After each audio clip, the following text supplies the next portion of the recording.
That's cool. It has been nearly 3 years now since the Deepwater Horizon oil spill in the Gulf of Mexico left the Gulf in a disaster state. Since then, fishermen and members of Congress have joined forces now to try to work on rebuilding the Gulf's ecosystem. And, of course, with that comes that rich oyster industry. Holly Morris is checking in on the progress this morning in a tasty way. She joins us live from Northwest. I like your angle on this, Holly. I know. We're covering a lot in terms of oysters here this morning, and we're going to focus on the good news, but also where the industry hopes to go. You know, people eat some 2 billion pounds of oysters a year. 500 pounds of those oysters go to the tables here alone each week at Acadiana, right, which makes Jeff Tunks very happy. He's the executive chef and the co-proprietor. Good morning to you. Good morning. And you guys are doing a very special event tonight to bring awareness, but your job is to cook them up. That's right, to make them taste good. Make them taste good. Right. So what do you got going for us here at Acadiana? These are our charbroiled oysters, and this is not really a light dish, but it's a flavorful one. We have some melted garlic butter here. We're going to pour liberally on top of each oyster. And then we're going to top this with a mixture of Romano and Parmesan cheese.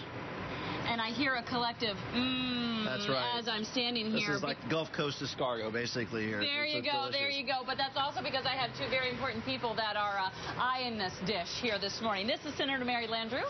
She is a senator from Louisiana. And this is Al Sunseri, who's the president and owner of P&J Oysters, which is the oldest oyster company in the country. Yes, it is. That's quite a distinction. Well, we've been doing it a long time in the French Quarter in New Orleans, and it's been a great business for our family to continue on. We're very proud of this business. Wonderful. Well, I'm sure, and obviously this is an important issue for you because you're up early in the kitchen here, and I know you've got lots of things to do. But what are the things that you hope people start to understand about the oyster industry right now, where it is and where it needs to go? Well, it's such a significant industry. Of course, many people love eating oysters always, you know, fried, grilled, etc. And we have a fabulous industry. We're the #1. Louisiana is the #1 oyster producer in the country. Now, our production is down about half since the Gulf Coast oil spill, but we're up. Oysters are safe. They're wonderful to eat, very tasty, even for breakfast. I'm going to hold you to that. I'm going to hold you to that. When you know, she emphasized that, hey, you know, oysters are safe. Is that one of the biggest things or biggest myths that you have to overcome with the consumer there these days?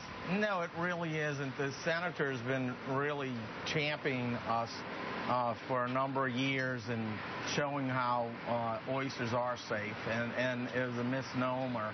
And I'm smelling this in the background, which is just making me more hungry and salivating. Now, is it still true you're only supposed to eat oysters in the months of R, or no, you can eat them all year round? Absolutely not. That's a wives' tale. It's something pre-refrigeration and actually something to do with European oysters and them they're spawning.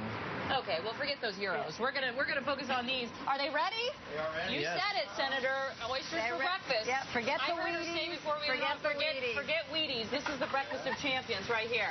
That's right. Oh, look how good. Those look really hot. They are hot, yes. I'm not sure we're going to be able to shoot those in the next 10 seconds, but I can tell you they won't go to waste. MyFoxDC.com is our website. We have a link to Acadiana. We're going to have more about the oyster industry and ways to serve them up in our next hour. Back to you all. All right, Holly, that's so great. Folks who turn out, because it's not just a tasty meal. Of course, it's an industry. It's great to see it. Without a doubt. All right.